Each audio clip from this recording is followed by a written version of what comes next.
Bodoland today live निउसआ बे समाव माखासे गोनां खौरां फोसावनो थाखाय आखायाव लादों। आन्थोरजयै अखा हानायनि थाखाय आसामनि लखिमपुर, धेमाजि, सनितपुर, गवालपारा जिल्लानि गोबां ओनसोलफोराव दैबाना जादों।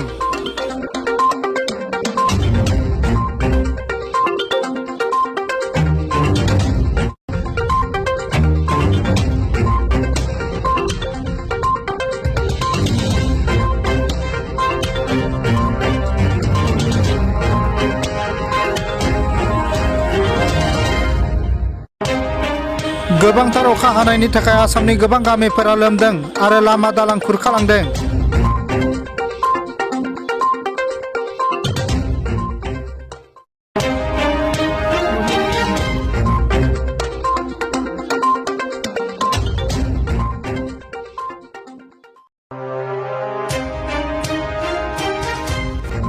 मध्य प्रदेश, दिल्ली आरो गोबां ओनसोलफोराव बोथोरा 40 डिग्रीसिम गरम जादों।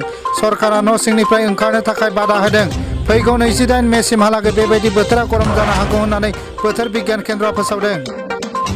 हादरनि गेजेराव आसामा बयनिख्रुइ बांसिन कर'ना भाइरास आनजाद खालामबाय होननानै फोसावदों आसामनि सावस्रि मन्थ्रि डक्टर हेमन्त बिश्व शर्माया।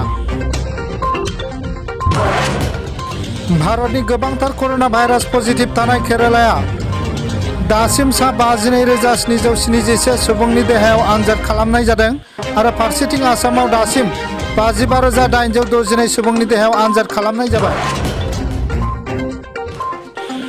बे समाव आसामाव कर'ना भाइरासजों सन्देरजानाय सुबुं अनजिमाया सा 352सिम बांबाय।